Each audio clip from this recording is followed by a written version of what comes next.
malam, Bapak Ibu yang terkasih semua.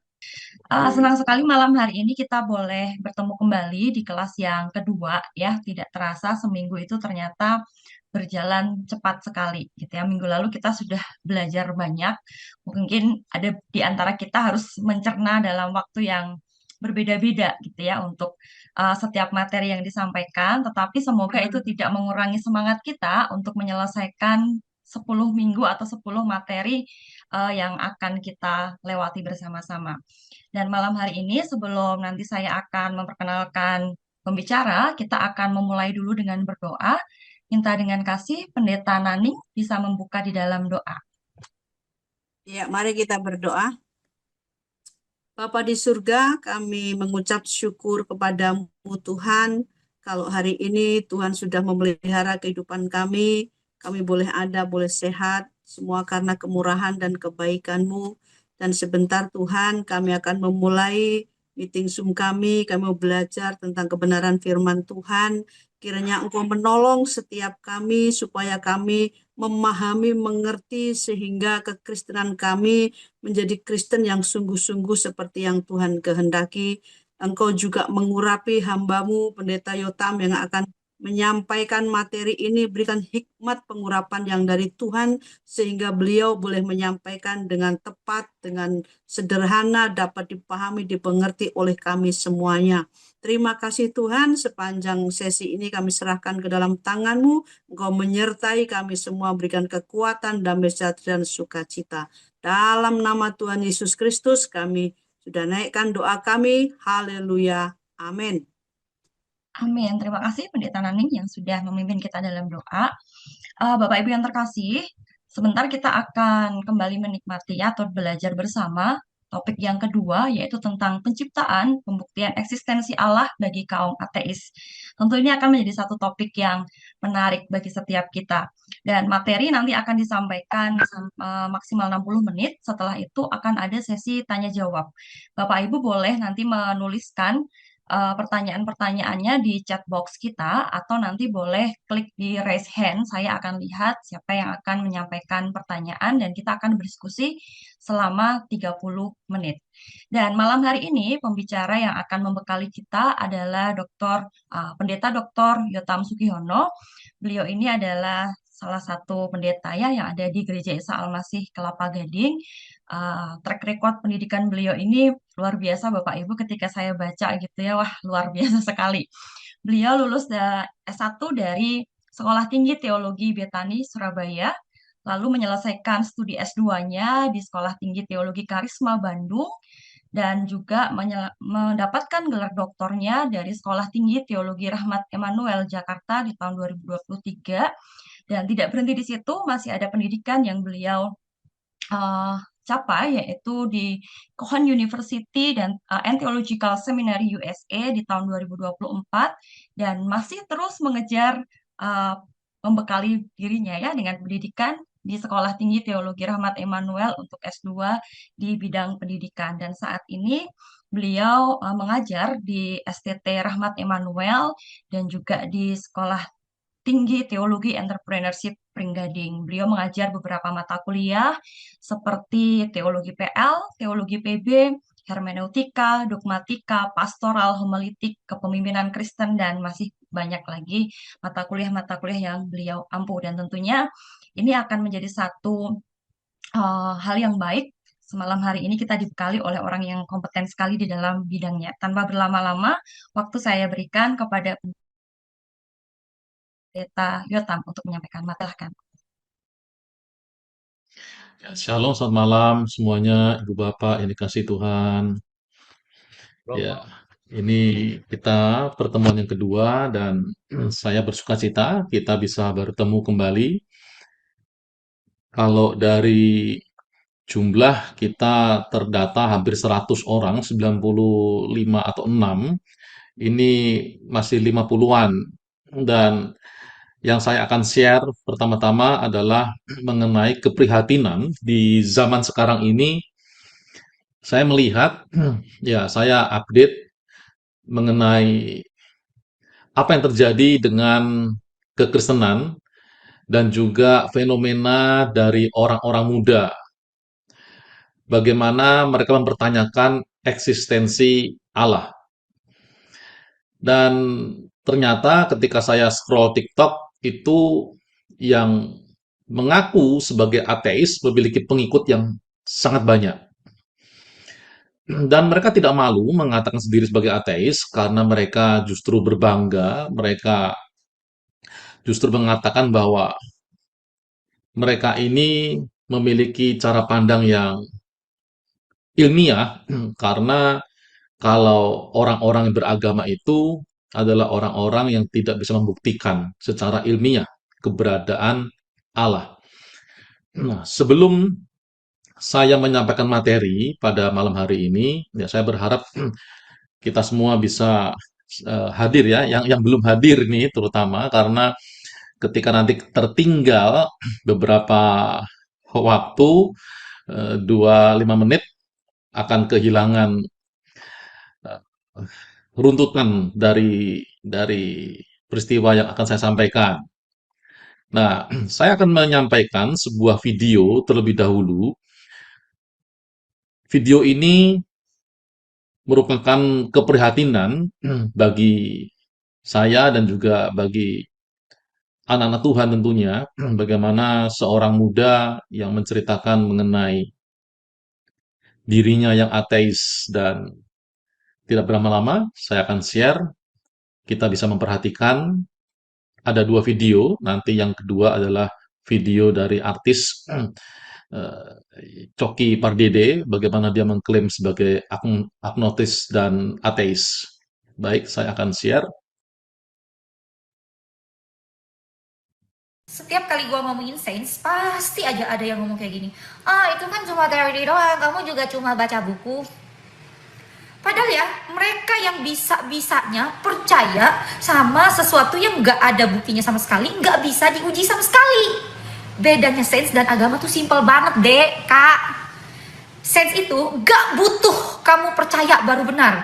Sains itu benar karena ada bukti. Ilmuwan tuh ya, nggak asal gitu loh nulis buku. Hari ini gue mau ngarang apa ya? Oh, gue karang aja. The Demon Hunted the World, gue karang aja. Enggak, mereka tuh nyari bukti dari fosil, batu-batuan, DNA, sampai hasil eksperimen di lab. Nah, dari data yang udah mereka bikin, itu tuh bisa diuji ulang sama siapapun di seluruh dunia ini.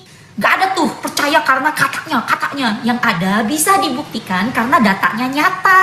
Contohnya ya, lu bisa lihat bukti fosil di museum. Lu bisa lihat sel dan bakteri dari mikroskop. Lu juga kalau kuliah kedokteran ya, lu juga bisa lihat DNA, protein, bagaimana sistem tubuh manusia itu bekerja. Itu tuh semua sama persis yang kayak ada di buku biologi. Contoh lain lagi deh, di buku pelajaran lu diajarin teori gravitasi. Mau lu Hindu kek, mau lu Buddha kek, mau Islam, mau Kristen kek, lu mau ateis kek ya. Kalau lu jatuhin apel, batu, mayat, atau bulu dari tempat tinggi, itu bakal jatuhnya bersamaan semua. Kecuali ada hambatan udara ya. Lu bisa cobain sendiri tuh, padahal beratnya beda-beda, tapi jatuhnya bakal bersamaan. Itu teori gravitasi bisa dicoba siapapun di seluruh dunia. Contoh lain lagi deh, dari biologi misalnya ya. DNA itu bisa diambil dari darah, liur, atau rambut. Semua di seluruh dunia tuh sama aja gitu loh. Atau enggak, gen bisa dimodifikasi lewat CRISPR. Virus itu bisa diurutkan genomnya dan dikembangkan vaksinnya. Evolusi juga bisa dilihat dari, lihat misalnya bakteri udah jadi kebal antibiotik. Atau enggak dari serigala bisa jadi anjing. Itu tuh semua bisa diamati,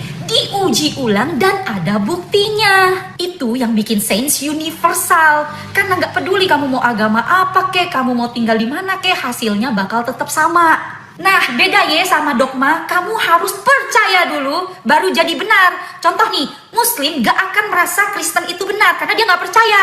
Sebaliknya juga sama. Jadi kalau dogma itu harus percaya dulu baru jadi benar. Kalau nggak percaya, nggak benar. Bahkan kalau di dogma, kalau kamu nggak percaya, kamu dianggap sesat. Padahal ya, manusiawi banget loh kalau kita tuh punya rasa ragu, ingin bertanya, itu justru bahan bakar buat sains. Sains justru bisa berkembang karena orang berani nanya, apa iya semua ini mengelilingi bumi? Apa iya penyakit itu karena dosa?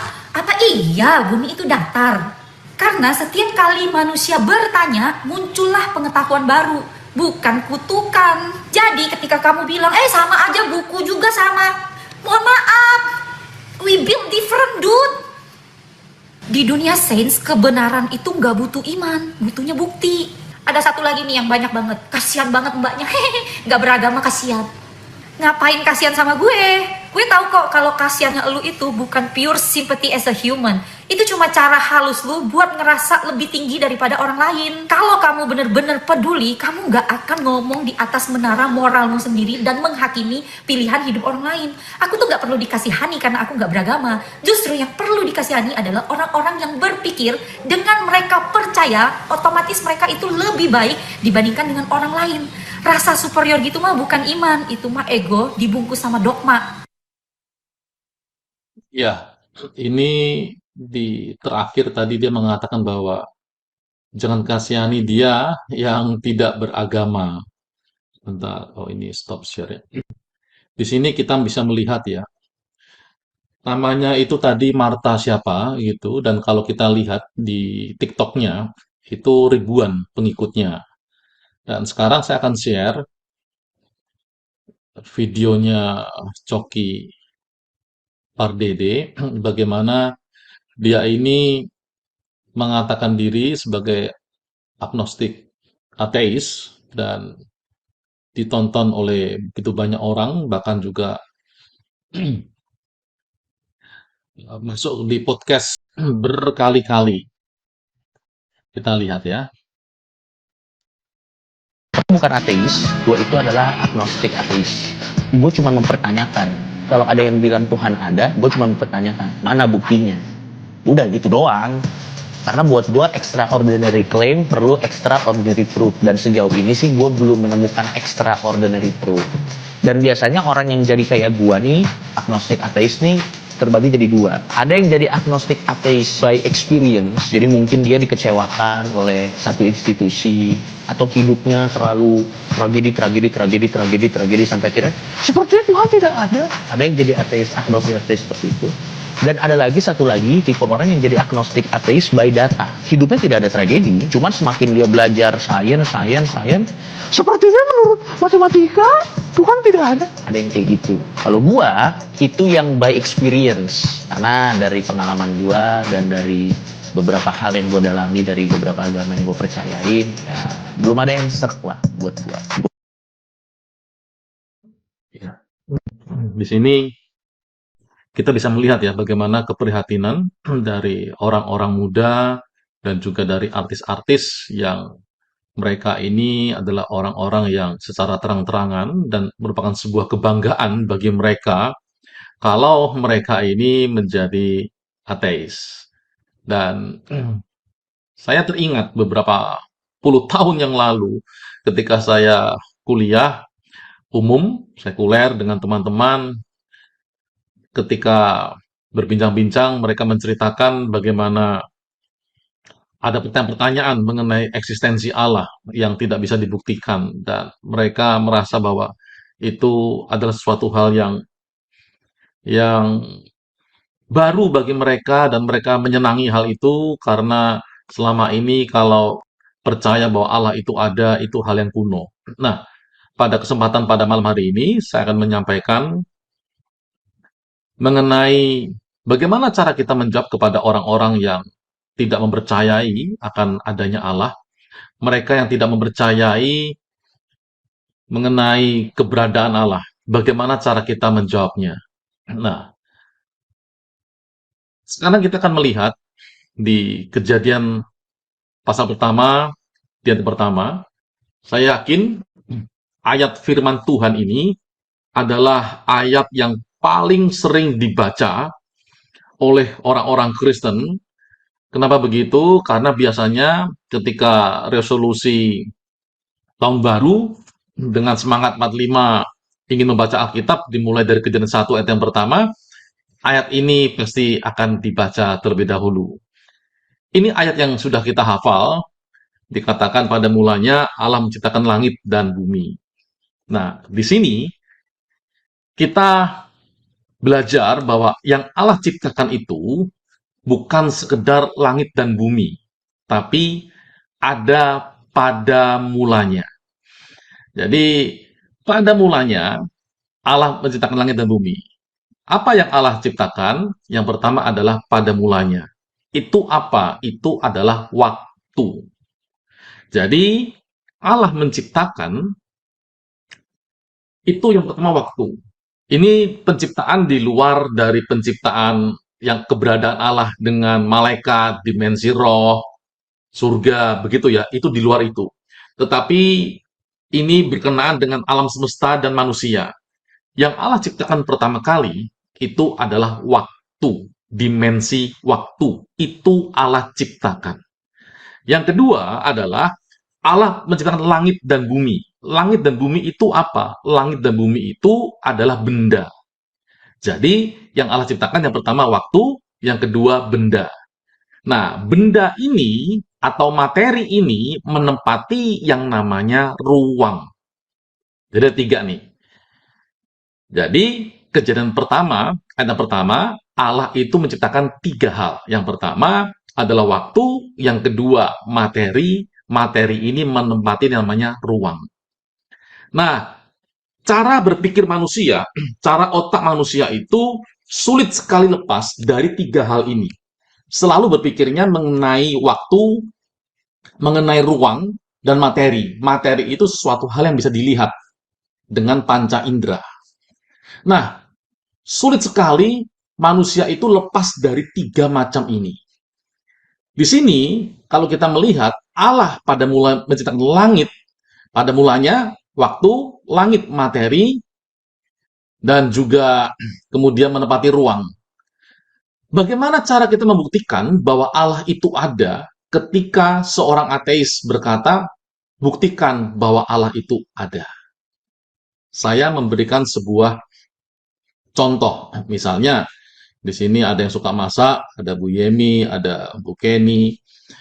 Misalnya begini, Bu Yemi sedang memasak masak ini, masak nasi goreng, gitu ya. Ada nasinya, dicampur telur, lalu bawang, garam, dan sebagainya. Nah, nasi goreng ini jadilah nasi goreng. Jadi nasi goreng. Terus, tiba-tiba nasi goreng ini saya ibaratkan adalah manusia. Antar nasi satu dengan nasi yang lain, itu ngomong begini, kita ini jadi dengan sendirinya. Kita ini tidak ada yang membuat. Yang membuat ini adalah lalu dibuat secara saintifik, ilmiah, oh itu Big Bang, itu evolusi, dan sebagainya. Sekarang, coba kita berpikir. Kalau nasi goreng itu ngomong, buktikan bahwa ada yang menciptakan kita. Nyatanya saya nggak bisa melihat. Kenapa kok nggak bisa melihat? Ya jelas.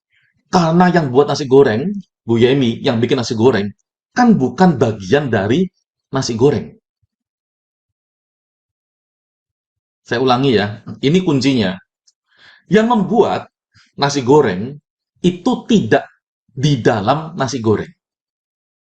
Karena yang di dalam itu dibuat oleh Bu Yemi.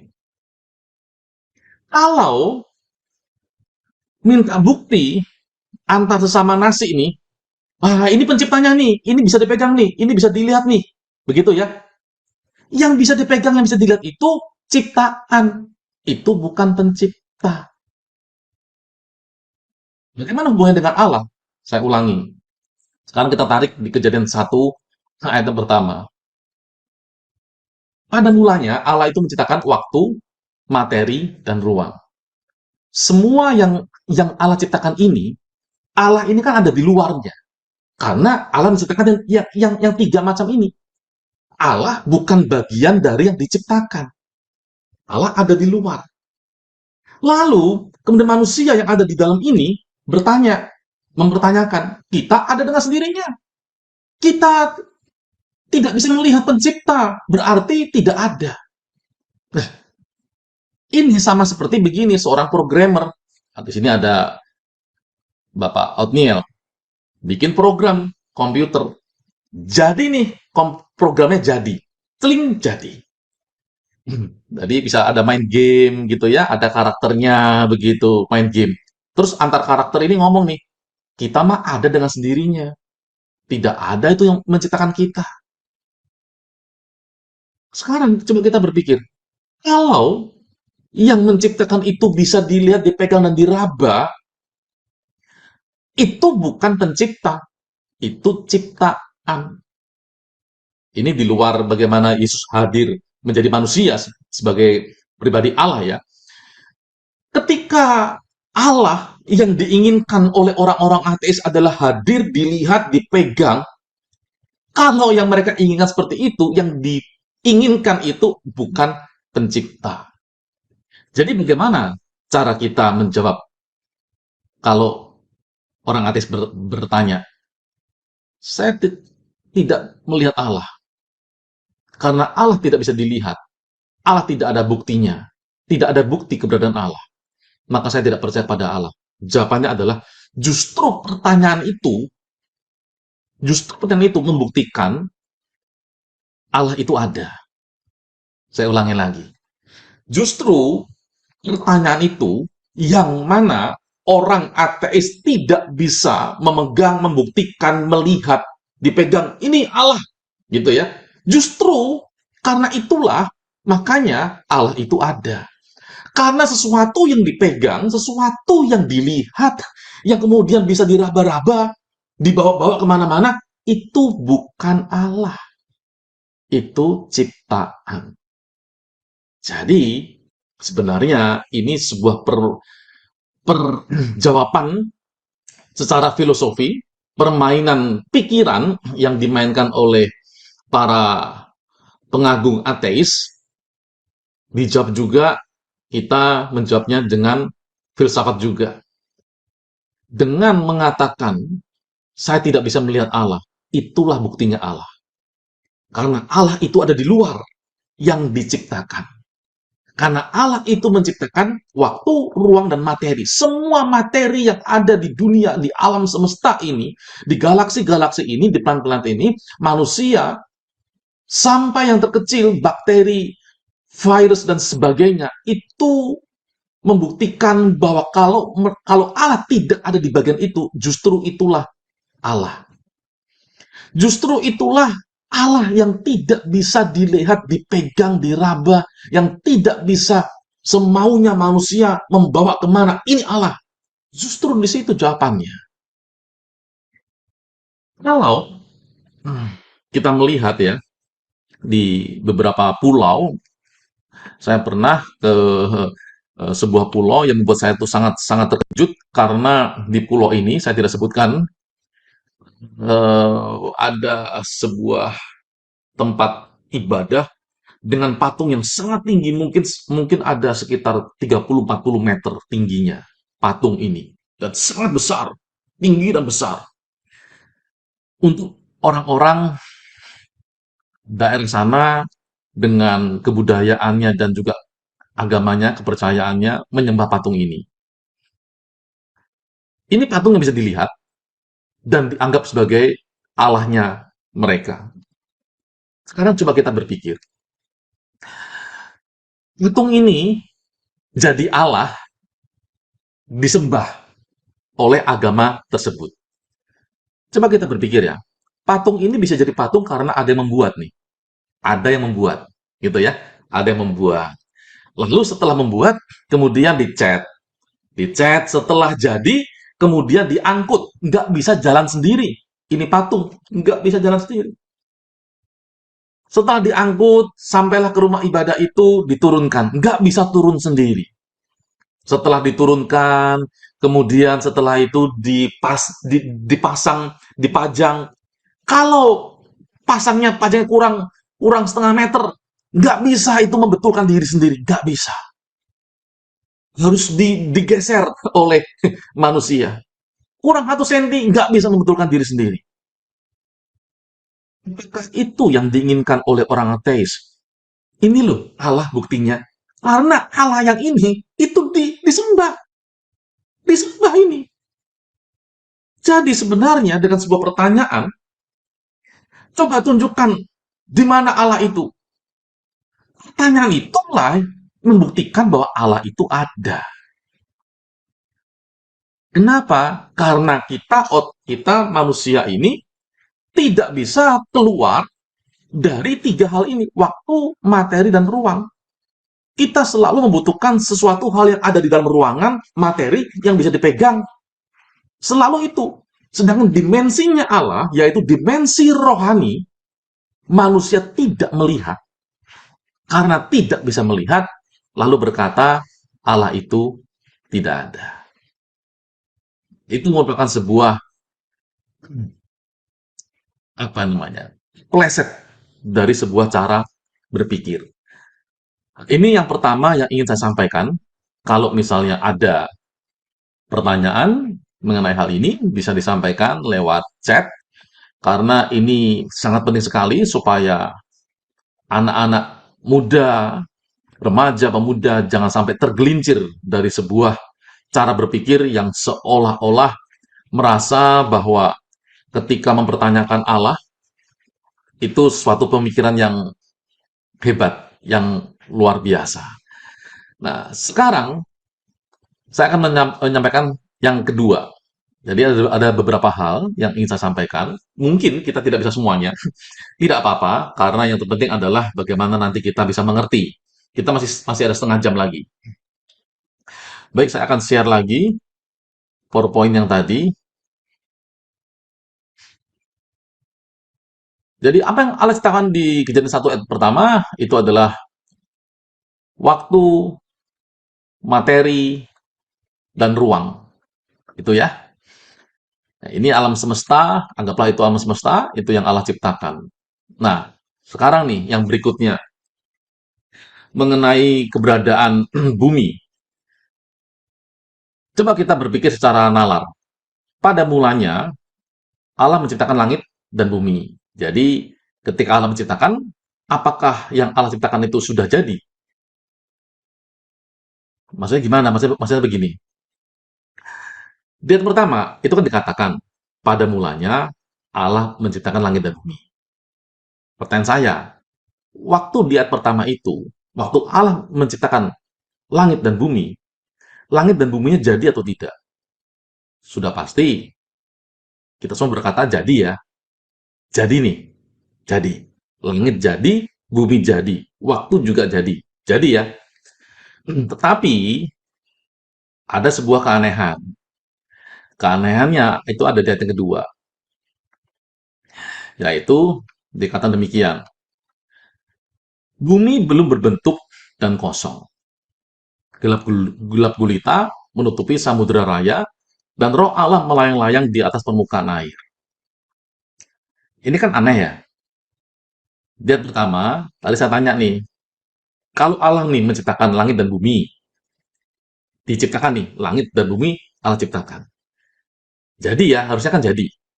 Tetapi ada kedua, bumi kok bisa belum berbentuk?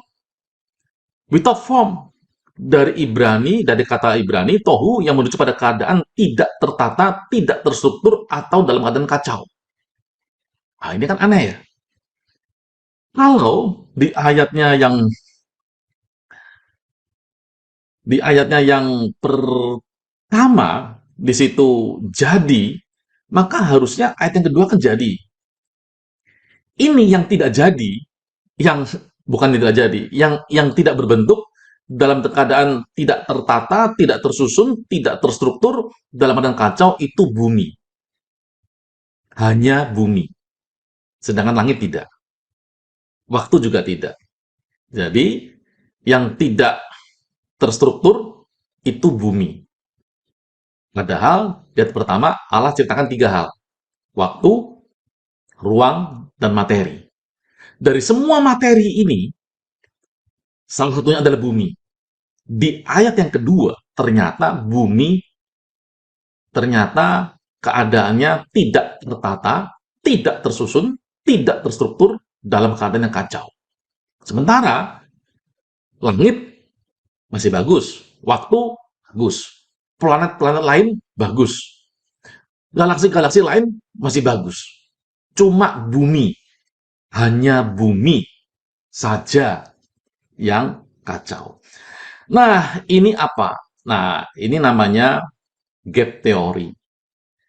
Di ayat yang pertama, in the beginning God created the heaven and the earth. Lalu kemudian yang kedua, ini kok jadi without form and void. Ini kenapa? Ada apa sebenarnya yang terjadi? Nah, saya mau ulang lagi. Ceritanya begini. Sebelum Allah menciptakan langit dan bumi, Kejadian 1 ayat yang pertama, tentu Allah menciptakan namanya malaikat. Begitu ya. Jadi kemudian Allah ciptakan malaikat. Malaikat ini berada di kediamannya Allah. Apa itu kediaman Allah? Kita menamakannya surga. Tempatnya Allah ada. Kita menamakannya surga. Nah, kita tahu ketika kemudian Allah menciptakan malaikat, kapan itu? Kita tidak pernah tahu waktunya kapan, karena waktu itu diciptakan di Kejadian 1 ayat yang pertama dalam rangka menciptakan langit dan bumi. Begitu ya. Nah, sebelum ini, waktu itu tidak ada. Kenapa? Karena mereka hidup di dalam dimensi rohani, dimensi roh. Karena mereka ini hidup di dalam dimensi roh, maka tidak ada waktu seperti yang seperti yang saya sampaikan tadi. Nah, sekarang malaikat itu kan sudah ada nih. Sudah ada malaikatnya. Di dalam gap teori ini, jadi malaikat itu sebagian kemudian memberontak kepada Allah dan kemudian mereka jatuh ke dalam dosa dan mereka dibuang. Mereka dibuang kemana? Alkitab mengatakan bahwa Yesus melihat seperti kilat, iblis jatuh seperti kilat, dikatakan seperti itu. Artinya dibuang kemana? Dibuang ke bumi. Jadi sebenarnya di Kejadian pasal pertama, ayat yang pertama, pada mulanya Allah menciptakan langit dan bumi. Ketika langit dan bumi sudah diciptakan, kapan waktunya? Itu sangat lama sekali. Kita bisa taruh mau 1 juta tahun, 1 miliar tahun, itu bisa mungkin terjadi. Nah, setelah bumi ini belum ada manusianya, belum ada manusia. Setelah bumi ini kemudian sekian waktu lamanya, dan di dimensi roh ini kemudian terjadi pemberontakan, maka iblis dibuang ke bumi. Dibuangnya itu spesifik ke bumi. Dan di bumi ini kemudian iblis merusak.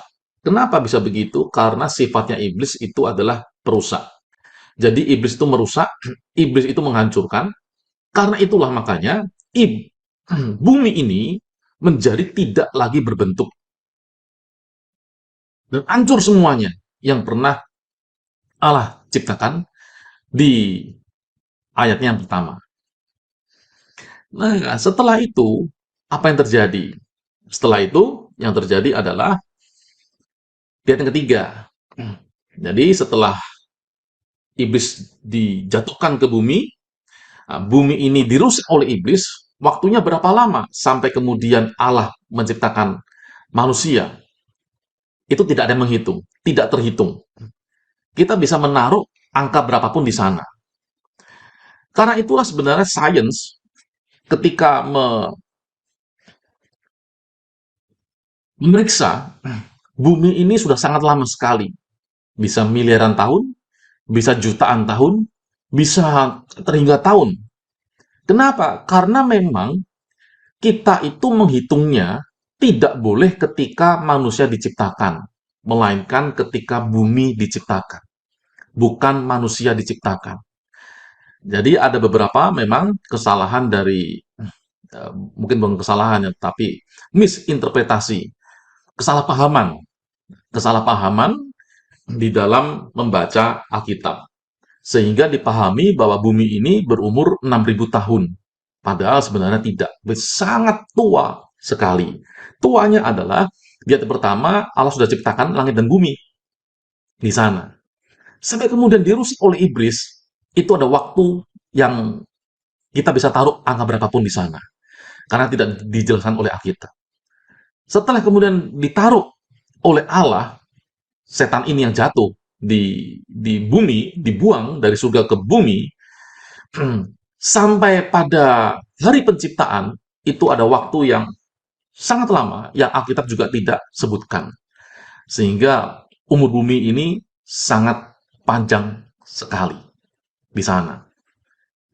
Lalu kemudian dikatakan di ayatnya yang ketiga ya, Berfirmanlah Allah, jadilah terang, lalu terang itu jadi. Nah, ini dikatakan sebagai hari pertama. Hari pertama ini adalah hari pertama untuk bumi direstorasi. Jadi bumi dicipta ulang, direstorasi. Bukan buminya yang diciptakan sejak awal, bukan. Buminya itu sudah ada lama sekali. Sudah lama sekali Allah ciptakan, iblis jatuh dalam dosa, dibuang ke bumi. Setelah itu kemudian sekian waktu lamanya dirusak oleh iblis, lalu setelah itu kemudian Allah mau merestorasi bumi. Nah, jadi kronologinya begitu. Jadi ini adalah waktu yang sangat panjang sekali sampai Allah menciptakan, dimulai dari ayat yang ketiga. Jadilah terang, lalu terang itu jadi. Allah melihat bahwa terang itu baik, lalu dipisahkannya lah terang itu dari gelap. Kalau kita membaca ini, ya, dipisahkannya lah terang itu dari gelap. Kita bingung nih, gimana ceritanya nih? Gelap dan terang dipisahkan. Loh, gelap itu kan bukan materi. Gelap itu kan sebuah keadaan, kondisi, ketiadaan cahaya. Contoh begini, kenapa itu bukan materi? Kalau ibu bapak pergi masuk ke dalam kamar nih, masuk ke kamar nih, kamarnya gelap. Gelap itu sebuah kondisi karena ketiadaan cahaya, bukan materi. Kenapa? Karena kalau itu materi, berarti kan ada bendanya tuh. Artinya ketika lampu dihidupkan, gelapnya itu nggak pergi. Itu namanya ada materinya, gitu ya. Tapi kan nggak nih. Kalau kamarnya gelap, terus dihidupin tuh saklarnya, ceklek, kan terang. Pertanyaan begini, memang gelapnya pergi kemana? Karena gelap itu, dalam pemahaman kita di manusia modern zaman sekarang ini, gelap itu ketiadaan cahaya. Jadi kalau cahaya tidak ada, itu gelap. Kondisi gelap. Kalau gelap itu eksis, ketika lampu dihidupkan, gelap itu masih ada nih. Kan begitu. Kita melihat gelap itu bukan suatu hal yang eksis. Tetapi kalau kita melihat nih, di ayat yang ketiga, Allah melihat terang itu baik, lalu dipisahkannya lah terang itu dari gelap. Kalau kita membaca ayat ini, maka seharusnya kita harus meyakini gelap itu eksis. Gelap itu ada. Gelap itu sesuatu hal yang bisa dipegang, bisa diraba. Materi. Kalau di ayat yang ketiga, ini dikatakan, jadilah terang, terang itu jadi. Sebelum ada terang, itu ada gelap. Lalu dipisahkannya terang itu dari kegelapan. Berarti, di masa itu, gelap itu sesuatu hal yang eksis. Sesuatu hal yang bersifat materi. Nah, ini pernah saya sampaikan beberapa mungkin tahun lalu ya, atau 2 tahun yang lalu dalam acara Inspirasi Gia Kega bersama dengan Bapak Penatua Dedi sebagai host. Saya sampaikan bukti-bukti bahwa gelap itu sesuatu hal yang eksis. Gelap itu ada materinya. Nah, sekarang ini materinya memang kita tidak temukan di sekitar kita, tetapi kalau di alam semesta, salah satunya di alam semesta, di YouTube juga ada, kalau Ibu Bapak cari, namanya black hole. Nah, black hole ini adalah sebuah lubang hitam, kegelapan, yang menyedot bintang. Jadi bintang itu kalau lewat, itu disedot dengan gravitasi yang sangat kuat, lalu padam. Bintang. Jadi bayangkan nih, salah satu bintang itu kan matahari, itu kan bintang. Nah, bayangin tuh, kalau matahari itu lewat di dekatnya black hole, maka matahari itu kesedot dan dia padam. Nah, itu sesuatu hal yang eksis. Ibu masih ingat waktu di masanya Musa akan membawa orang-orang Israel keluar dari Mesir, lalu kemudian ada tulah tulah kegelapan, gelap gulita. Sekarang saya mau tanya nih, kalau misalnya kawan saya nih, pendeta Daniel Taim nih, misalnya lampunya mati nih, itu kan di Zoom itu kan bagus tuh, lampunya banyak tuh. Kalau lampu mati, apa yang Pak Pendeta Daniel Taim lakukan? Cari solusi yang lain, Pak. Cari lilin atau Cari lilin, korek api. pas korek api, pasti begitu ya? Ya, Pasti cari sumber cahaya ya? betul. Pertanyaan saya begini, memangnya orang Mesir itu bodoh semuanya, sampai tidak ada satupun yang menyalakan obor api? Sudah pasti namanya tiba-tiba gelap, semua orang mencari cahaya, membuat cahaya. Kan begitu kan? Nah, sekarang pertanyaannya, kenapa sampai orang-orang Mesir pada waktu itu tidak bisa melihat apa-apa? Karena tulah pada waktu itu, ketika kegelapan diturunkan oleh Tuhan, itu di Keluaran 10 ya, ayat 21, itu dikatakan demikian nih,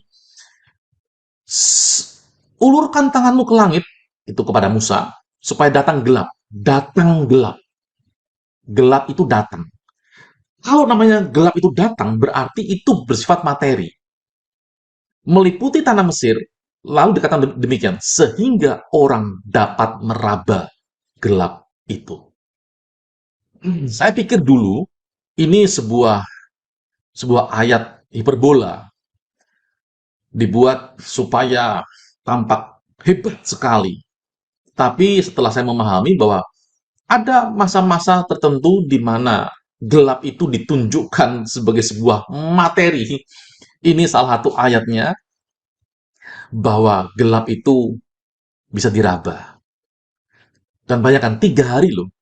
3 hari.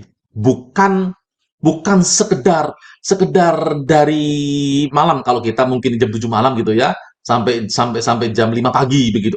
Itu bukan 3 hari 3 malam. Artinya bumi yang disinari oleh matahari kepada orang Mesir, sinar matahari itu tidak tembus. Kenapa? Karena ada gelap yang bersifat materi.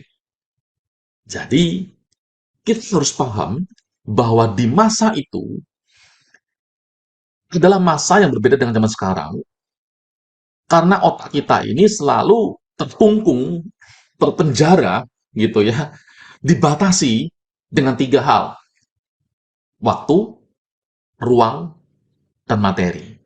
Di mana, kapan, seperti apa, bagaimana.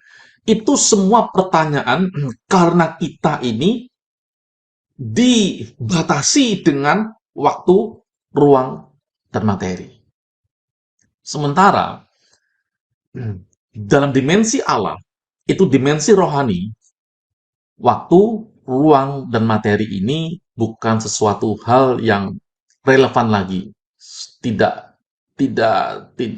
relevan, tidak lagi diperlukan dalam dimensi rohani. Ya, di sini kita bisa melihat ya, bahwa sebenarnya cara berpikir kita ini masih sangat sederhana untuk bisa memahami kejadian di awal penciptaan. Bahwa di awal penciptaan itu sesuatu hal yang sangat dahsyat yang Allah kerjakan, sampai-sampai kita ini tidak bisa membayangkan bahwa Allah menciptakan waktu. Waktu itu apa bagi kita? Allah menciptakan terang dan dipisahkan dari gelap. Gelap itu apa bagi kita? Kita sulit mendefinisikan karena kita tidak bisa memegangnya. Tapi Alkitab mengatakan itu semua eksis adanya. Dan dikatakan demikian nih, jadilah petang, jadilah pagi. Itulah hari pertama. Satu lagi saya mau sampaikan, ini karena saya tidak sampaikan semuanya, karena kalau membahas kejadian pasal pertama itu sangat panjang waktunya, begitu ya.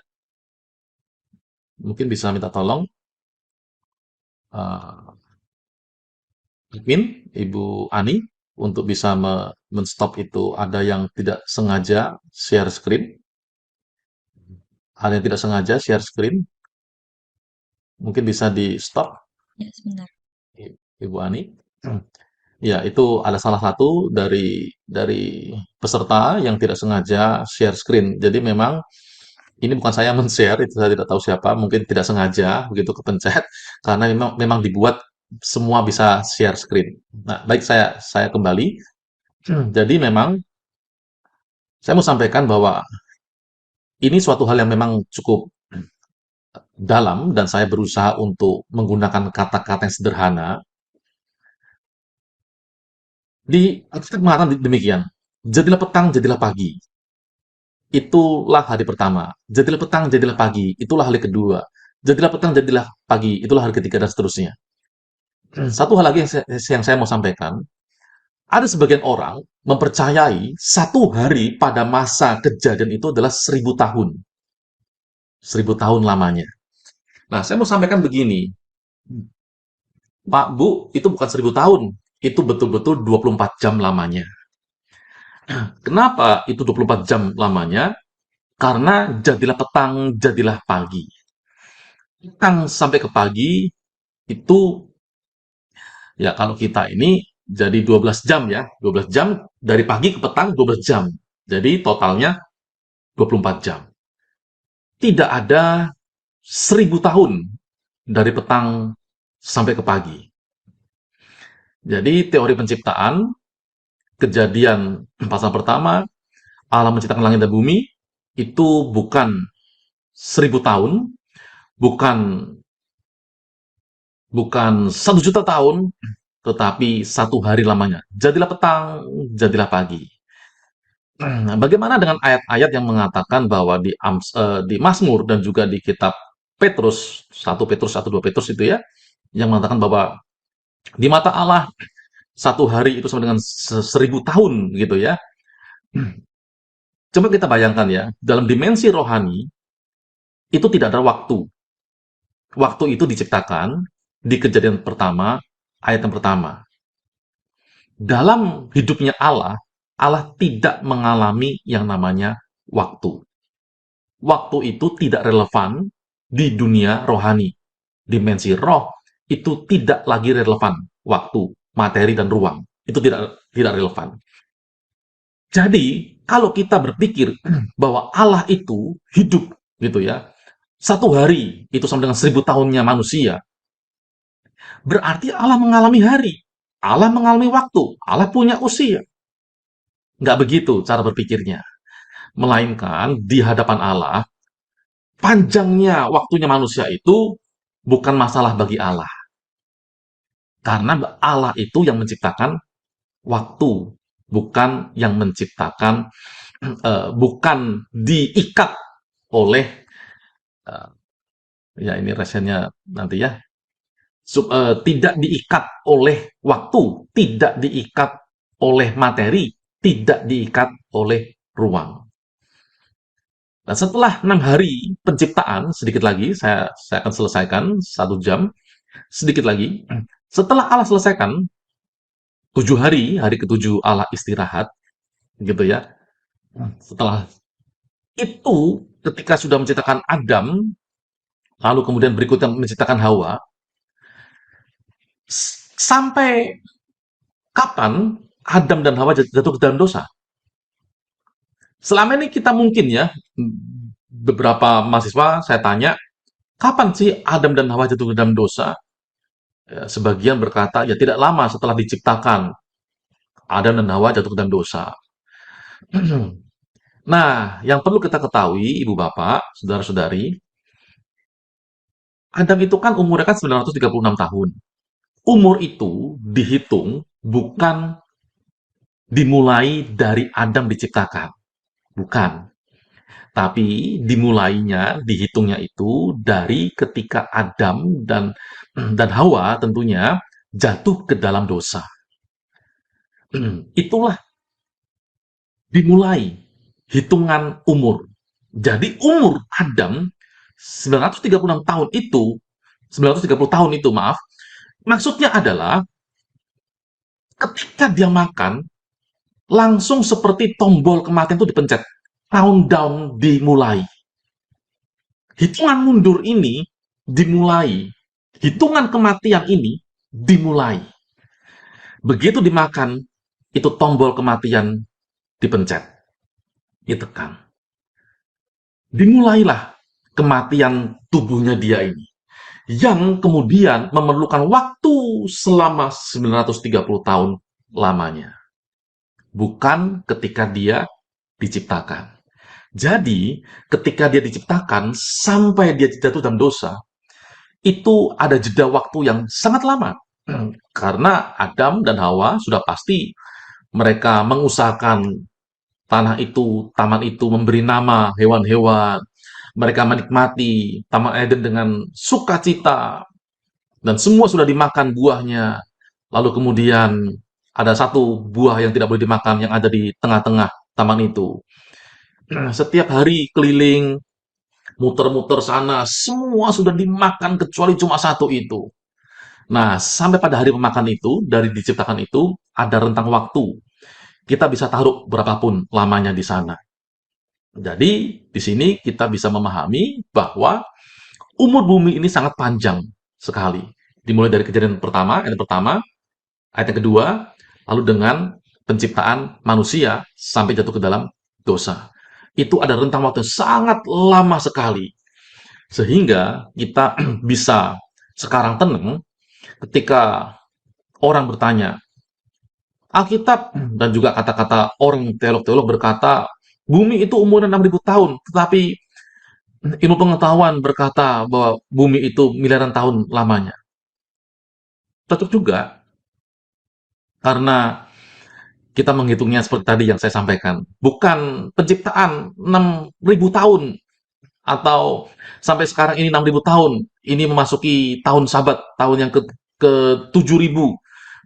Nah, bukan begitu ceritanya, tetapi yang seperti saya sampaikan tadi. Dan juga bagaimana kita menjawab pertanyaan dari orang-orang ateis, berikan bukti bahwa Allah itu ada. Justru dia bertanya, di mana Allah itu ada? Itulah bukti bahwa Allah itu ada. Karena ketika Allah itu bisa dipegang, bisa diraba, bisa dibawa-bawa, itu bukan Allah, tapi itu berhala. Dan tadi sudah sampaikan di awal, karena itulah makanya kita perlu memberi memberi pelajaran kepada anak-anak, kepada keponakan, kepada cucu, kepada orang-orang muda, remaja, supaya sungguh-sungguh percaya bahwa Tuhan itu ada. Tuhan Yesus itu ada, eksis. Pernah hidup sebagai manusia 33,5 tahun yang lalu. 33,5 tahun lamanya, kira-kira 2000 tahun yang lalu dia hidup. Setelah itu dia kembali ke surga. Nggak bisa kita pegang. Kita nggak pernah lihat Yesus. Nggak pernah. Kita nggak bisa pegang, kita nggak bisa bawa kemana-mana. Tapi dia ada di hati kita. Karena selalu cara berpikir kita itu waktu, ruang, dan materi. Kalau nggak bisa dipegang, nggak bisa dilihat, itu nggak ada. Bukan begitu ceritanya. Bukan begitu caranya kita berpikir. Disinilah kita belajar supaya kita bisa memahami bahwa Allah itu benar-benar eksis. Dan semoga materi yang singkat ini bisa memberkati Ibu Bapak semuanya. Saya kembalikan kepada host kita, Ibu Juarni. Ya, terima kasih Pak Yotam yang sudah berusaha menyampaikan materi ini dengan singkat gitu ya, dan berusaha menyampaikannya dengan sederhana walaupun kita menyadari ketika membicarakan doktrin, membicarakan teologi itu butuh waktu yang lama sebenarnya begitu ya. Dan menarik sekali hari ini kita sudah dibekali bahwa ketika ada yang mempertanyakan Allah, di mana Allah, apakah Allah itu ada, sesungguhnya saat itu sudah membuktikan bahwa Allah itu ada yang ingin diketahui gitu ya. Dan saya melihat ada beberapa pertanyaan yang sudah muncul di dalam kolom chat. Saya akan bacakan dulu salah satunya sehingga nanti bisa bergantian dengan yang ingin raise hand gitu ya. Pertanyaan yang pertama ini dari saudara Jeremy Nathanael Kifli. bertanya, Shalom Pak Yotam, mau nanya, kan selain langit dan bumi, sebelum itu Allah menciptakan waktu dan ruang. Nah, ruangnya itu surga apa bukan, Pak? Saya bingung, Allah adanya di luar mana saat Dia menciptakan segala sesuatu. Apakah ada istilah namanya apa tempat Allah di luar langit dan bumi itu? Lalu, apakah ada korelasi antara Kejadian 1 ayat 1 dengan Yohanes 1 ayat 1? Silakan Pak Yotam. Ya, terima kasih Ibu Ani. Jadi tadi saya menyampaikan bahwa awal mulanya Allah itu menciptakan sebelum langit dan bumi, kejadian pertama yang pertama hanya ada Allah saja. Nah, Allah ini yang kita kenal dalam tiga pribadi, Bapa, Anak, dan Roh Kudus, kemudian memiliki yang namanya blueprint atau rencana mengenai alam semesta dari A sampai Z. Lalu kemudian Allah menciptakan malaikat. Nah, setelah itu malaikat malaikat ini diciptakan oleh Allah. Lalu setelah itu kemudian Allah menciptakan langit dan bumi. Jadi kalau di pertanyaan ini Allah menciptakan waktu dan ruang. Nah, ruangnya itu surga apa bukan? Bukan. Tetapi ruang di alam semesta ini. Karena namanya materi itu kan harus harus pasti menempati ruang, begitu. Nah, ruang ini apa? Ini adalah ya alam semesta ini. Kalau kita punya diri kita ini, Jeremy ini hadir di dunia, itu menempati bumi, menempati ruang. Ruang itu ada di bumi. Jadi, karena materi, maka pasti menempati ruang. Maksudnya begitu ya, bukan ruang ini bukan surga. Itu suatu hal yang berbeda. Apakah ada hubungannya dengan Yohanes 1 ayat yang pertama? Tidak, tidak ada hubungannya. Demikian, Bu Ani. Oke, terima kasih Pak Yotam. Mari silahkan kalau ada di antara Bapak Ibu yang ingin raise hand, saya persilahkan. Oke, Bapak Ferry Hawi dari GIA Kediri, silahkan.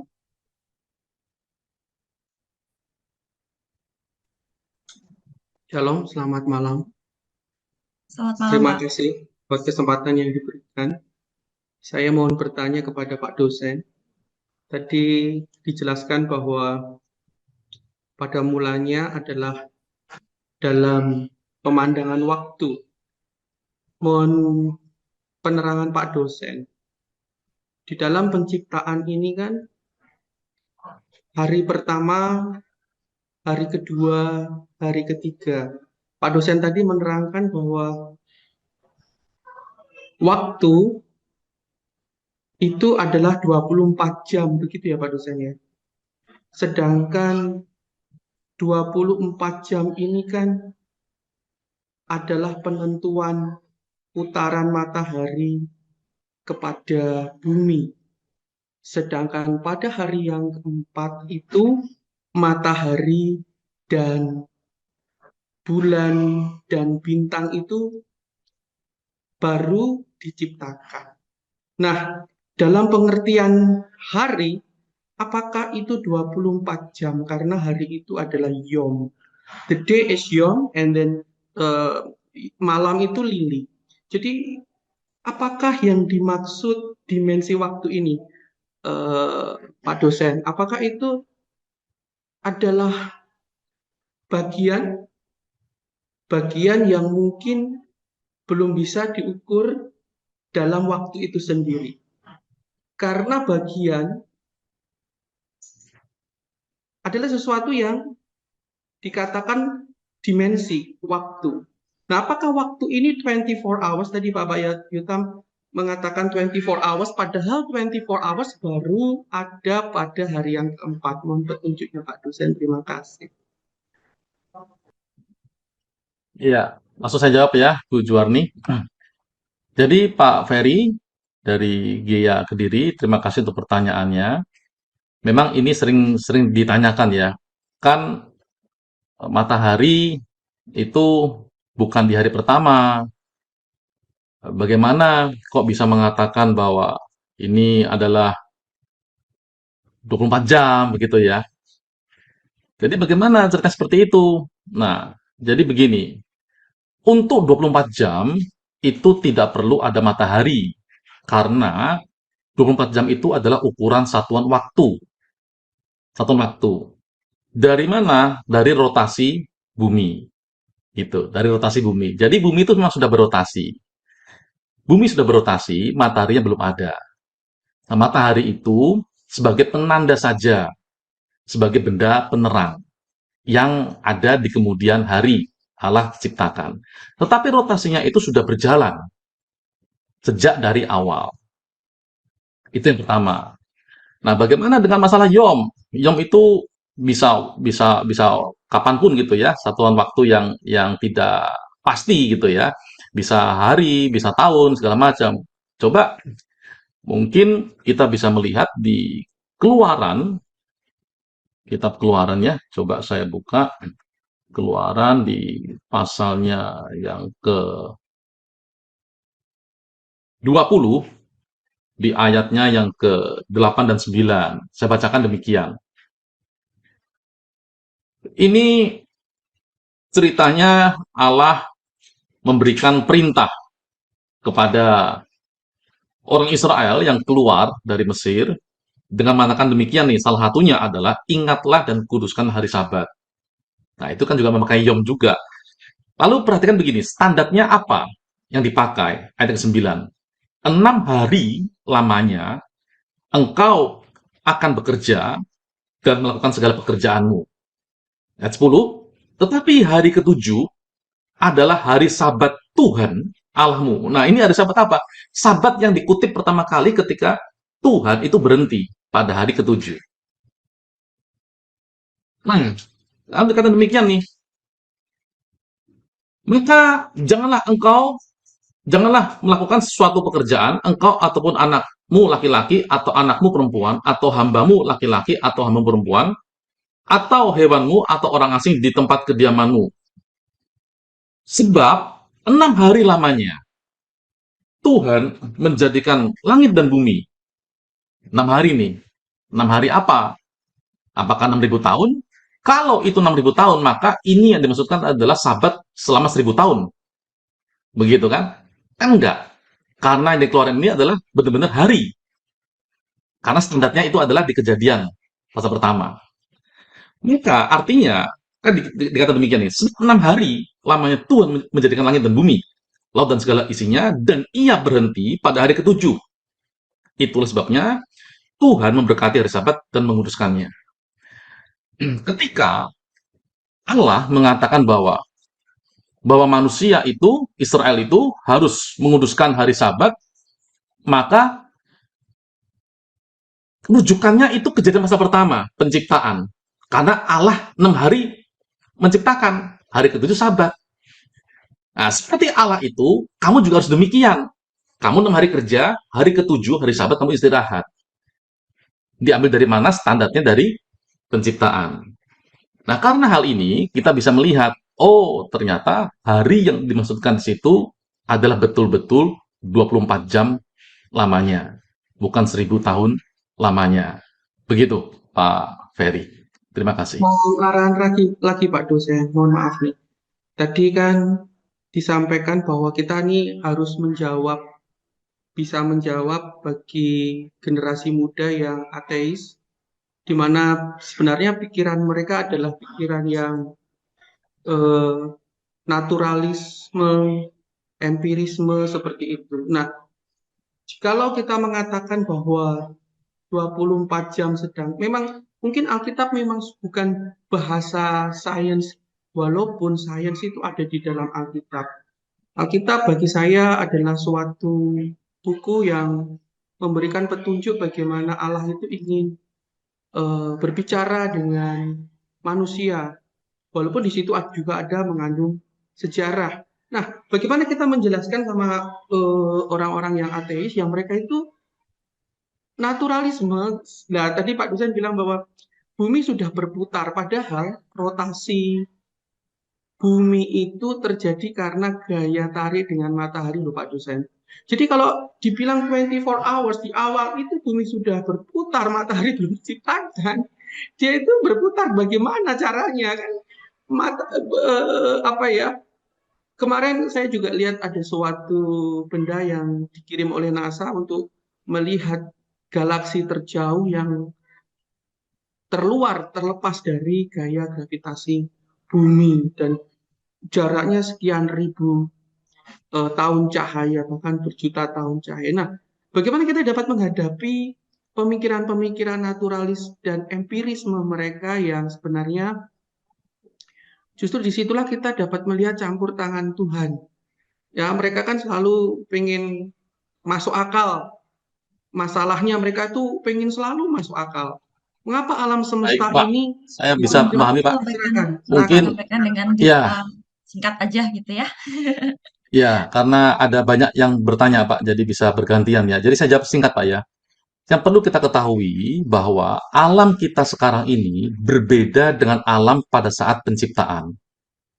Yang pertama, kejadian pertama yang pertama, itu berbeda dengan kejadian pertama yang kedua. Kejadian pertama dan kedua, alamnya itu berbeda dengan 6 hari penciptaan.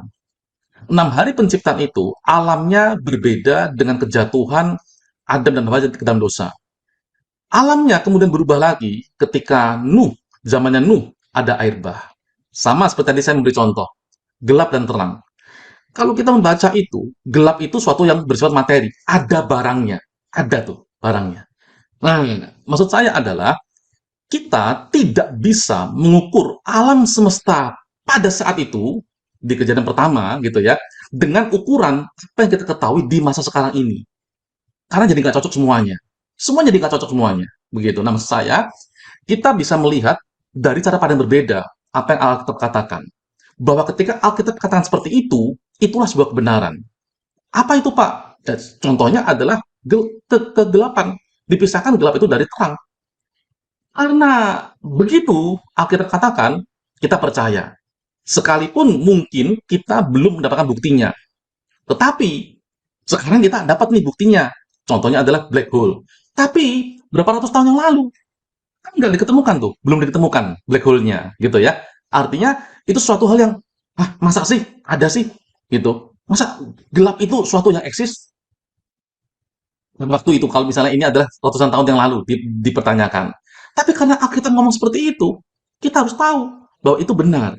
Kenapa benar? Kok sekarang nggak ada? Karena alamnya berbeda. Nah, itu yang perlu kita ketahui, Pak Ferry. Begitu ya?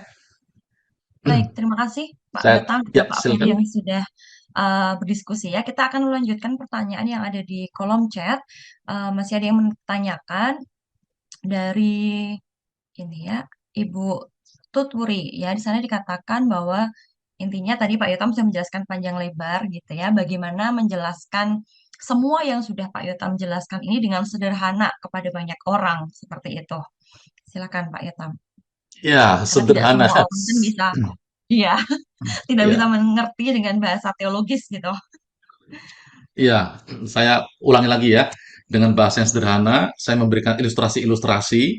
Kalau ada orang tanya, Allah itu di mana? Saya nggak bisa lihat tuh Allah tuh. Mana buktinya? Buktikan kalau Allah itu ada. Baru saya percaya. Justru pertanyaan itu membuktikan bahwa Allah itu ada. Contohnya adalah seorang programmer membuat program game gitu ya dengan karakter-karakter lalu kemudian mereka ini bertarung, mereka ini cari cari bolo gitu, cari temen gitu ya. Terus terus di antara karakter-karakter ini terus ngomong begini, tahu nggak sih kita ini ada loh dengan sendirinya, nggak ada loh pencipta kita, nggak ada tuh loh namanya itu orang yang membuat kita seperti itu tidak ada. Karena mana nyatanya tidak ada. Semua itu kan sama-sama karakter game semua nih, nggak ada nih. Begitu. Justru karakter game itu ngomong tidak ada penciptanya, itulah buktinya. Pencipta itu ada. Kenapa? Itulah programmer. Programmer itu ada di luar dia, bukan di dalam program komputer itu sendiri. Sama seperti tadi nasi goreng. Nasi goreng. Nah, orang yang bikin nasi goreng chef nih, chef bikin nasi goreng sudah jadi. Nasi-nasi ini nggak bisa berkata begini, nggak ada yang membuat kita. Kita ada dengan sendirinya, kita hidup dengan sendirinya. Mana? Kalau ada, buktikan. Justru pertanyaan dan pernyataan itulah yang membuktikan ada yang membuat nasi goreng.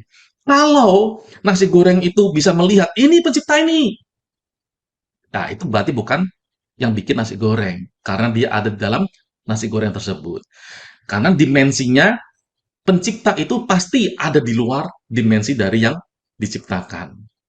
Jadi chef membuat nasi goreng dia tidak ada di dalam nasi goreng itu.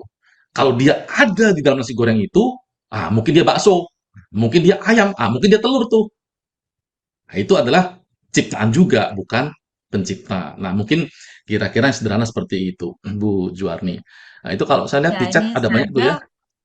ya, semoga apa namanya ilustrasi yang diberikan ini menolong setiap kita gitu ya untuk memahami bagaimana penciptaan itu dan apa yang diciptakan oleh Tuhan.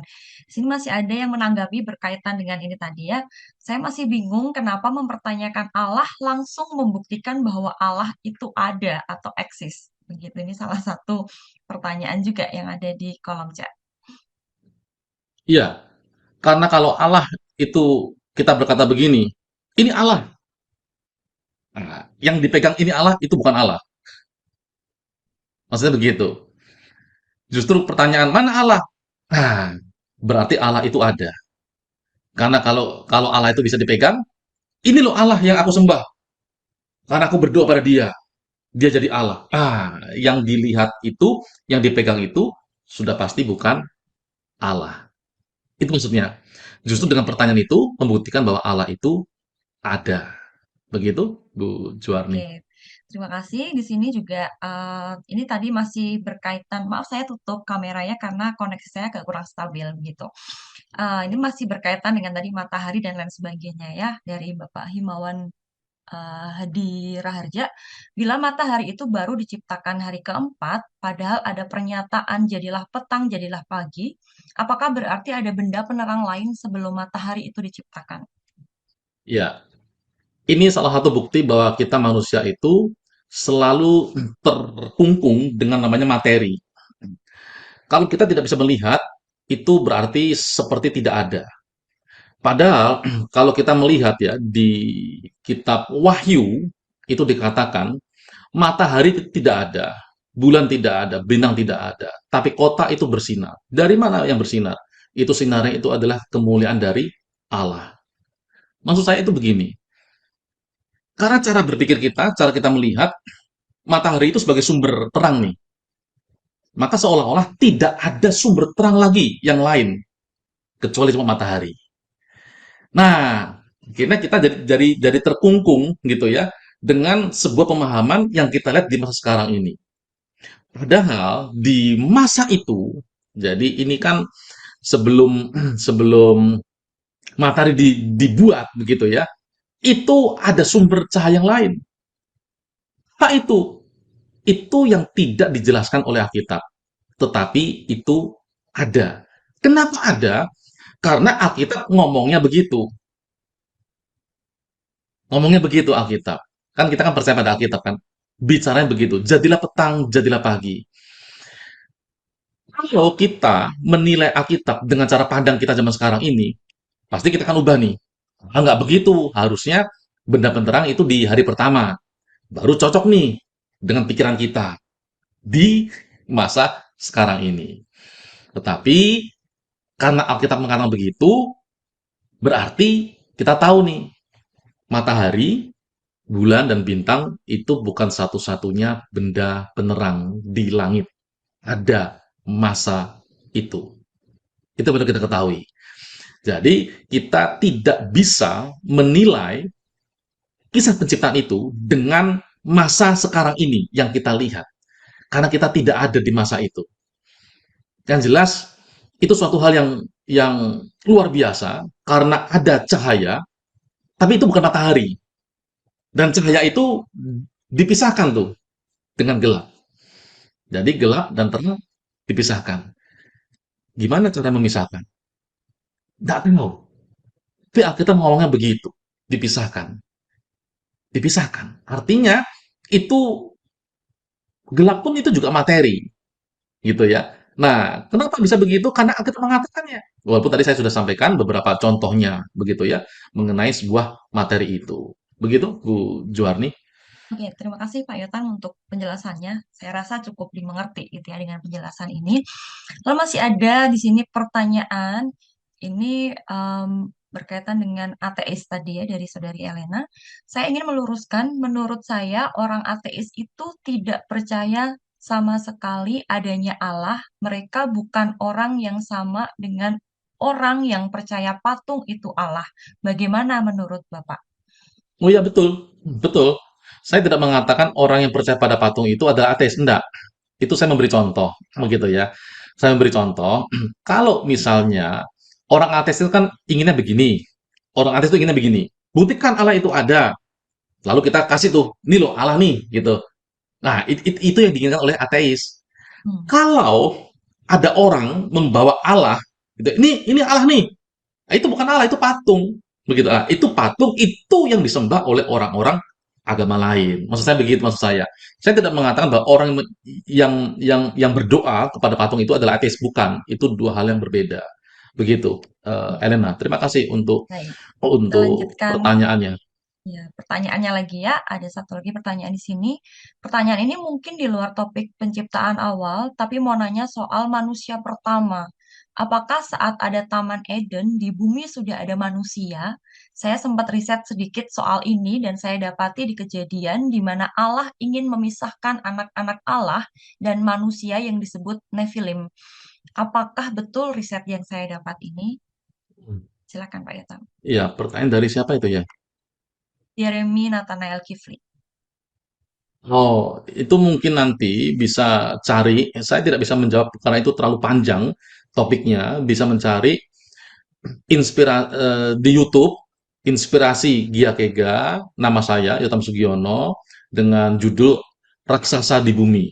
Itu nanti saya jelaskan di sana panjang lebar, seperti apa itu Nephilim, dan bagaimana dia ada, apakah ada manusia yang lain di sana, gitu ya. Karena Oke. terlalu panjang kalau saya menjelaskan di sini, nanti yang lain tidak kebagian untuk saya jawab. Demikian, Bu Juwarni. Baik. Sekarang ada lagi pertanyaan dari Victoria Elia. Iblis merusak bumi dalam artian isinya, bentuknya, atau manusianya. Karena bukankah bumi diciptakan Tuhan ada ketidaksempurnaannya. Sedangkan ketidaksempurnaan itu ada tujuannya untuk ciptaannya yang lain. Ya, saya ulangi ya, itu kronologinya. Ya, terima kasih untuk pertanyaannya. Ya, saya senang kalau ada pertanyaan-pertanyaan seperti ini karena untuk meluruskan asumsi. Karena saya khawatir ketika selesai acara ini punya asumsi masing-masing, padahal saya tidak bermaksud seperti itu. Kan jadi repot tuh pertanyaan. Kan jadi repot tuh pemikirannya. Jadi ketika alam menciptakan langit dan bumi, yang ayat yang pertama itu belum ada manusia, gitu ya, belum ada manusia. Nah, setelah itu kemudian iblis jatuh dalam dosa, iblis dibuang ke bumi. Lalu kemudian bumi dirusak oleh iblis. Apanya yang dirusak? Ya, isinya yang dirusak, bentuknya dirusak, pokoknya rusaklah bumi. Seperti apa itu? Saya tidak tahu. Karena Alkitab tidak memberi penjelasan yang jelas sejelas-jelasnya. Tapi Alkitab hanya mengatakan itu void, kosong, tidak berbentuk, formless. Jadi nggak ada bentuknya, kacau balau. Lebih tepatnya begitu. Sekacau balau apa? Saya tidak tahu. Karena memang Alkitab tidak menjelaskan semua-muanya, tidak menjelaskan seperti itu, karena hanya memberikan penjelasan singkat saja, begitu ya. Ini cocok dengan sifatnya iblis, yaitu adalah merusak. Nah, itu yang bisa saya sampaikan, kira-kira begitu. Baik. Itu yang ditanyakan ya. Ya, ini sebenarnya masih ada dua pertanyaan. Kita coba Nggak apa-apa, untuk silakan. jawab satu persatu gitu ya. Dari Bang Daud. Adam mati umur 930 tahun dihitung dari dia memakan buah apel. Dengan kata lain, begitu Adam dan Hawa makan buah itu, istilah dari titik itu mereka dinyatakan berdosa. Dan timernya untuk menuju kematian sudah dihitung atau countdown. Berarti sama aja dengan manusia di zaman kita ya, bahwa umur manusia secara fisik dihitung dari lahir, tapi sebenarnya itu sudah countdown menuju akhirnya dan memang kita harus akui bahwa kita sejak lahir sudah berdosa. Bukan begitu kira-kira Pak dosen? Nah, itu tepat Apakah sekali setuju ya? seperti yang saya maksudkan. Itu berarti Bang Daud sudah mengerti poin saya. Jadi lahir itu countdown sebenarnya. Itu poin yang sangat tepat sekali. Itu Pak Daud ini sangat mengerti. Jadi manusia itu sebenarnya itu countdown semuanya sebenarnya mengikuti Adam yang dulu. Karena sebelum makan buah, bukan apel ya, bukan apel, walaupun apple itu dimakan separuh jadi merek yang mahal, tapi bukan apel, tidak tahu buahnya apa, begitu. Sebelum makan itu Pengetahuan. hidup terus tuh. Hidup terus itu. terus hidup terus tuh. Sampai makan baru countdown. Nah, itu sama seperti kita. Begitu kita lahir, countdown. Lalu dihitungan mundur. Hitungnya mundurnya berapa lama? Nggak tahu. Masing-masing orang punya hitungan mundur masing-masing. Begitu Bu Juwarni. Nggak apa-apa, Oke. ini kita mundur dikit juga nggak apa-apa waktunya Bu Juwarni supaya yang bertanya-bertanya ini bisa terjawab Nggak semuanya clear gitu ya. supaya Oke. Ya, supaya dari bisa enak. pertanyaan dari Ibu Hualing, kalau disuruh membuktikan bahwa Allah eksis di masa sekarang, apakah bisa disamakan dengan gelap itu eksis? Karena ketika tidak ada terang, maka ada gelap. Tapi kalau lampu dinyalakan atau sesuatu yang memberikan cahaya terang diberikan, maka gelap itu hilang. Artinya gelap bukan materi. Lalu apa gelap itu ada? Tentu gelap tetap akan ada karena terang itu tidak ada. Sama dengan Allah, Allah tetap ada ketika kita tidak dapat melihatnya. Bolehkah kita pakai analogi seperti itu untuk menjelaskan eksistensi Allah? Iya, terima kasih pertanyaannya Bu Waling dan juga untuk menegaskan, meluruskan asumsinya ya supaya tidak salah asumsinya. Kalau kesimpulannya dikatakan demikian, eh, sama dengan Allah, Allah tetap ada ketika kita tidak dapat melihatnya. Itu betul tuh, kalimat itu betul. Allah tetap ada ketika kita tidak dapat melihatnya. Kalimat itu betul. Tetapi menganalogikannya dengan gelap dan terang itu kurang pas. Kenapa? Karena gelap itu sebenarnya sesuatu yang bersifat materi. Suatu materi, tetapi kita tidak bisa eh, lihat begitu ya. Tetapi itu pernah ada, pernah dilihat, dipegang oleh orang-orang Mesir pada waktu itu selama 3 hari 3 malam lamanya. Dipegang-pegang itu, dipegang-pegang itu gelap itu. Jadi mereka menyalakan api gitu ya. Api itu ditelan oleh kegelapan. Mesir dengan Gosyen Israel yang tinggal di saat itu kan daratan, tidak dipisahkan lautan. Artinya, maksud saya itu begini, kalau kegelapan itu karena matahari, maka ada namanya daerah penumbra, remang-remang, gitu ya. Tapi itu enggak. Israel itu terang di siang hari, tapi Mesir itu gelap gulita sampai tidak bisa jalan, sampai tidak bisa orang tuh bangun dari tempat tidur. Kenapa? Saking gelapnya. Kenapa begitu? Karena itu materinya ada. Begitu. Hanya memang sekarang ini materi itu entah kemana kita tidak tahu. Apa ada di mana kita tidak tahu. Tapi contoh itu walaupun mungkin tidak sama persis, kita bisa melihat namanya di YouTube itu black hole. Nah, black hole itu ada lubang hitam, itu besar sekali ya. Sangat besar, sangat besar. Dimensinya itu mungkin ya saya tidak tahu sebesar apa.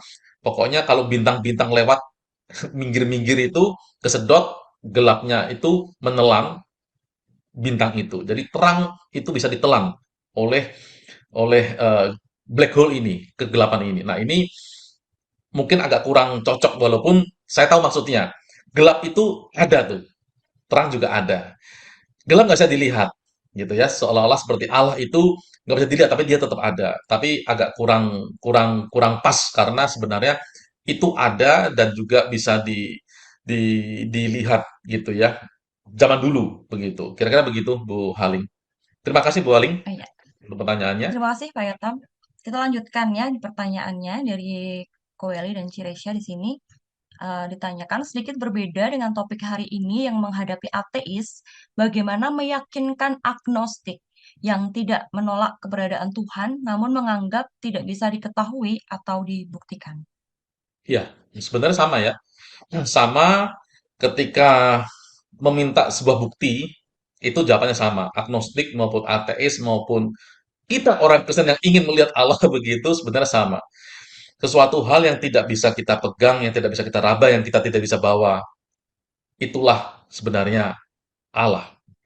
Karena Allah yang kita bisa pegang, yang kita bisa bawa, itu bukan Allah. Itu pasti sesuatu yang ciptaan, atau kita yang ciptakan sendiri. Patung itu dibawa-bawa tuh, dibawa, dibuat, dibawa, dicat, ditaruh tempat ibadah, miring sedikit, disuruh geser sendiri, nggak bisa. Karena itu terlihat, begitu ya. Justru sesuatu yang tidak bisa terlihat, itu membuktikan bahwa Allah itu ada. Demikian, Bu Juwarni. Baik, ada yang raise hand, silahkan ke Otniel untuk menyampaikan pertanyaannya. Halo, selamat malam. Suara saya jelas ya, Toyotam? Jelas, jelas. Oke kok. Kalau putus-putus ngomong ya, soalnya ini sambil nyetir soalnya.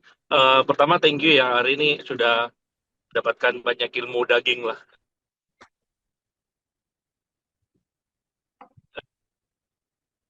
Nah, kalau ini putus nih. Iya, Koridor kita. Halo. Pertanyaannya terputus, Oh Pak ya. iya, Otniel. Oh iya. Oke, ini sudah nyambung lagi nggak? Iya, sudah. Oke. Maksud saya gini, dalam koridor kita penginjilan atau kita pengen memenangkan dua orang yang tidak percaya Allah, apakah metode penjelasan eksistensi Allah ini masih relevan kok? Karena balik lagi ya, ini antar kita aja nih yang ada dalam forum ini aja, kita punya masing-masing punya pemahaman, lalu keterbatasan otak manusia untuk menerima segala sesuatu yang tidak masuk akal itu kan juga sangat terbatas sekali gitu. Jadi maksud saya apakah metode penginjilan atau memenangkan jiwa dengan kita mencoba menjelaskan eksistensi Allah Kristiani kita ini masih cukup apa istilahnya ya, masih cukup reliable gak dengan kondisi sekarang? Itu yang pertama. Dan yang kedua, kalaupun ada orang yang mau dalam tanda kutip istilah kasar yang menantang kita, ayo dong buktikan Allah Kristen dengan kita memberikan penjelasan seperti yang kita pelajari malam ini. Kan menurut saya pun pertanyaan mereka pasti akan sangat beragam ya. Artinya mungkin banyak pertanyaan yang mungkin kita juga tidak akan bisa menjawab. Dan ending-endingnya malah, ya bahasa kasarnya kita malah jadi batu sandungan buat mereka. Kamu aja tidak paham dengan apa yang kamu percayain. Bagaimana kamu bisa meyakinkan saya untuk percaya kepada Allahmu, kayak gitu. Padahal sebenarnya kan bukan kita nggak percaya, tapi again ya, masalah penciptaan, eksistensi Allah itu kan sebuah hal yang memang sangat-sangat tidak terbatas dan tidak bisa kita jawab dengan semua akal pikir manusia kita yang terbatas ini kok. Nah, mungkin itu dua pertanyaan saya terkait masalah relevansi dan terkait bagaimana caranya untuk kita bisa menghadapi ketika ada orang bertanya itu supaya malah tidak menjadi batu sandungan sih buat kita. Ya, terima kasih Oniel untuk pertanyaan sangat baik dan sangat relate ya dengan orang-orang di masa sekarang ini. Apakah itu masih bisa relevan untuk menjawab mereka? Saya katakan iya, itu relevan.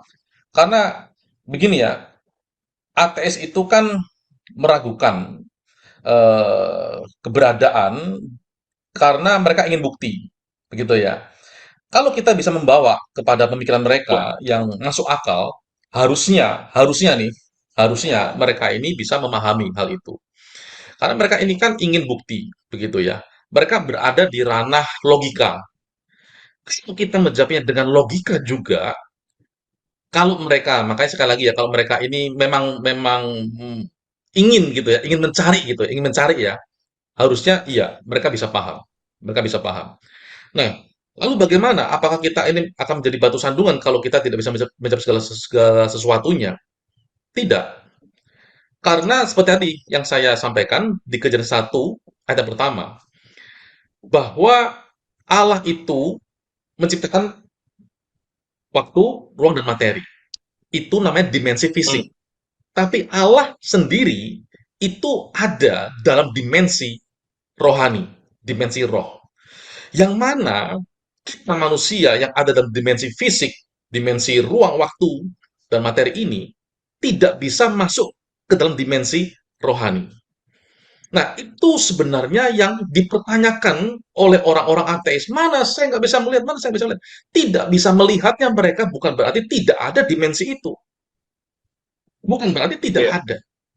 Nah, bagaimana kita bisa membuktikan? Memang tidak semuanya kita bisa buktikan karena kan kita kan terikat gitu ya. Terikat dengan tiga hal tadi itu yang saya sebutkan. Kita bisa lepas dari itu, Alkitab mengatakan, Alkitab sudah memberi jawaban. Paulus mengatakan bahwa ketika kemah tempat kediaman kita ini dibongkar, gitu ya, kita akan melihat dimensi rohani. Artinya, sekalipun Sekalipun kita bisa berdebat, beradu argumen dengan orang-orang ateis, agnostis, dan juga yang lain, pada akhirnya satu kesimpulannya adalah sebuah pilihan. Mereka mau pilih yang mana? Mereka mau memilih sebuah data-data di mana Alkitab ini berisi dengan berbagai macam yang sebenarnya kalau mereka mau menerima, oh iya, ada bagian yang lain nih, dimensi yang lain nih, yang saya tidak bisa jamah ke sana, saya tidak bisa pergi ke sana. Nah, dimensi ini mereka mau percaya atau tidak? Kalau mereka tidak percaya, sudah selesai. Tapi kalau mereka mau percaya, ya puji Tuhan, haleluya. Artinya mereka bisa masuk ke dalam sebuah ranah pencarian yang lebih tinggi lagi. Karena teman saya itu juga sama. Ketika dia ini mencari suatu hal yang eksistensi yang sebenarnya itu apa, ada di mana. Nah, pencarian ini memang tidak mudah karena kan logikanya jalan. Nah, ketika logika yang dipenuhi dengan berbagai macam pertanyaan ini ada jawabannya, ujungnya kan cuma satu, mau percaya atau tidak. Bukan masalah pembuktian. Karena kalau pembuktian juga sama, kita juga bisa balik pertanyaannya kepada orang ateis. Buktikan bahwa Allah itu tidak ada. Sama. Sebenarnya sama tuh, berimbang tuh. Buktikan Allah itu tidak ada. Kalau dia kan bertanya nih, buktikan Allah itu ada. Saya ngomong ini, buktikan bahwa Allah itu tidak ada. Pada akhirnya apa maksud saya? Maksud saya pada akhirnya endingnya adalah sebuah pilihan. Orang mau memilih atau tidak. Sebuah data-data yang kita sampaikan dengan argumentasi, tetapi juga ada dimensi yang lain yang Alkitab ceritakan, dan itu juga sebuah pilihan. Orang itu mau percaya atau tidak. Ujungnya pada akhirnya ada di sana, Othniel.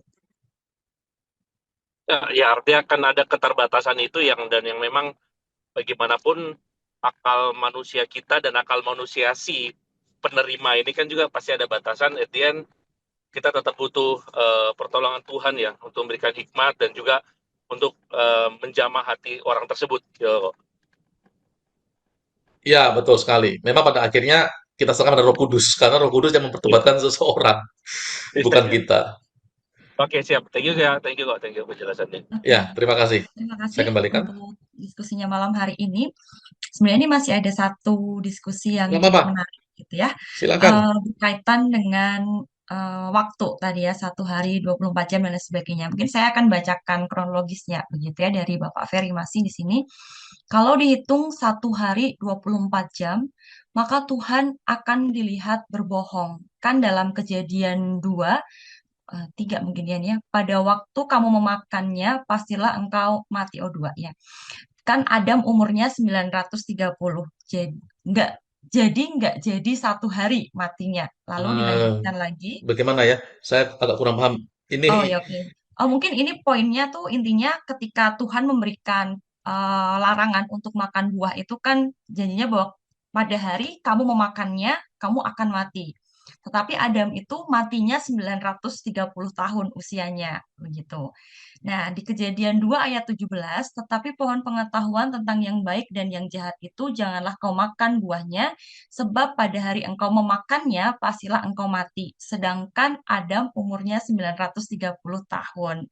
Apakah Allah berbohong dalam hal ini? Gitu. Lalu ada satu statement juga, 1 hari bagi Tuhan itu bukan 24 jam bagi manusia. Jadi merasa kurang pas kalau membaca Kejadian itu 1 hari sama dengan 24 jam. Monggo silahkan Pak. ya mungkin agak bercampur ya antara 1 hari 24 jam dengan buah itu ya.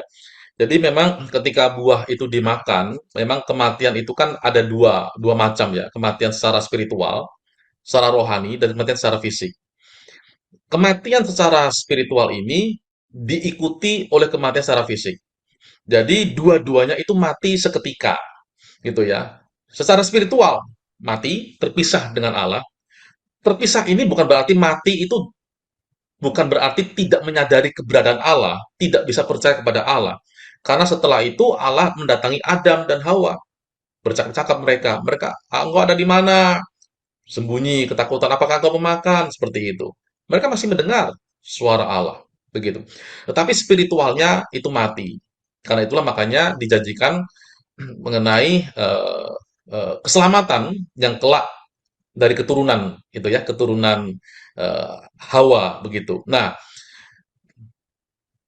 selain itu, selain spiritual, itu juga fisiknya, itu juga mati. Fisiknya, countdown gitu ya. Dihitung countdown sejak saat dia memakannya. Begitu. Kenapa kok bisa begitu? Karena sebelum dia memakannya, fisiknya itu tidak mati. Fisiknya itu terus hidup terus, terus hidup terus, terus hidup terus. Sampai dia makan, baru dihitung. Jadi, penghitungan kematian ini adalah memang spiritual dan juga fisik. Tidak hanya fisik, spiritualnya juga mati. Begitu. Nah, terus tadi yang 24 jam itu, oh ini ya, jadi satu hari bagi Tuhan itu bukan 24 jam dalam manusia, Pak.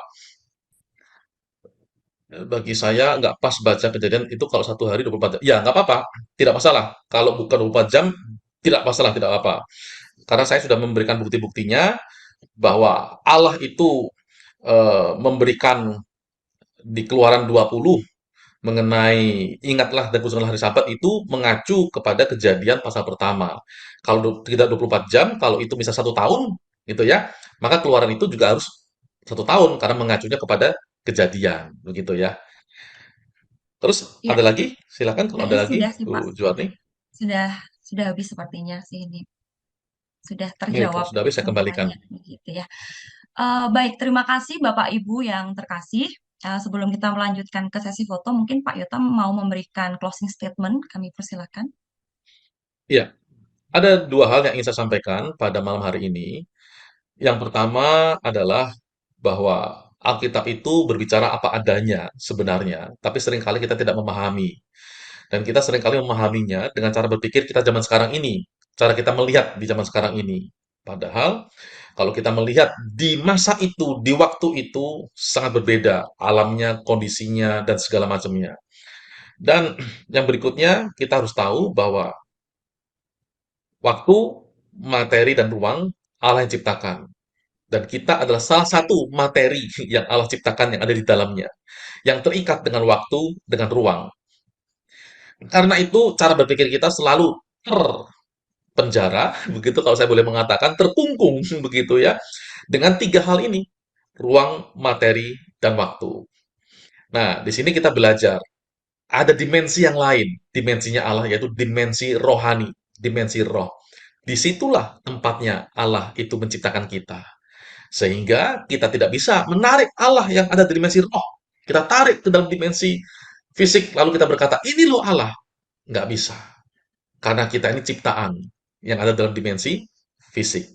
Dan karena itu, pada akhirnya adalah sebuah pilihan. Kita mau percaya atau tidak apa yang sudah dikatakan oleh Alkitab. Itu adalah sebuah pilihan kita. Terima kasih, saya kembalikan ke Bu Terima Juan. Tuhan kasih Pak Yotam berkati semuanya. untuk ilmu pada malam hari ini dan sebentar kita akan masuk ke dalam sesi berfoto. Saya berikan kesempatan bagi Bapak Ibu untuk mengecek kembali namanya begitu ya sehingga kalau belum sesuai dengan nama aslinya boleh diganti dulu sebentar gitu ya sehingga nanti saya bisa memasukkan ke dalam presensi itu lebih mudah gitu. Misalnya ini masih ada nama pengguna Zoom begitu ya atau nama handphonenya begitu boleh diganti dulu dengan nama yang sesungguhnya. Setelah diganti dengan nama yang sesungguhnya, saya juga mohon kesediaan Bapak Ibu sekalian untuk boleh membuka kameranya kalau memungkinkan gitu ya, untuk diambil fotonya. Ya, sementara beberapa mengganti nama, Bu Juwarni, saya mau tambahkan sedikit. Oh baik, Kalau di silakan. antara ibu bapak masih ingin bertanya atau ada pertanyaan, bisa DM saya di Instagram saya, Yotam Sugiono, atau di Facebook saya, Yotam Sugiono. Bisa DM, bisa tukar pikiran, saya dengan senang hati untuk kita berdiskusi. Kita akan mengakhiri ke kelas kita malam hari ini dengan berdoa. Mohon dengan kasih Pendeta Ariendah bisa berdoa untuk kita semua. Nah, di malam yang indah ini kami bersama-sama dapat belajar Tuhan tentang pribadi Tuhan yang luar biasa di dalam kehidupan kami, sehingga kami boleh mengenal Tuhan, memahami lebih luar biasa lagi. Tuhan memberkati hamba-Mu, Bapak Pendeta Yotam yang sudah membagikan materi buat kami. sehingga kami semua bukan saja pengetahuan kami bertambah, tetapi kasih kami, cinta kami kepadamu Tuhan makin kuat. Tuhan juga memberkati rekan-rekan yang dengan setia malam hari ini mengikuti Bible School. Tuhan memberkati selalu. Terima kasih Bapak, kami bersyukur malam ini di dalam nama Yesus kami berdoa. Haleluya. Amin. Amin.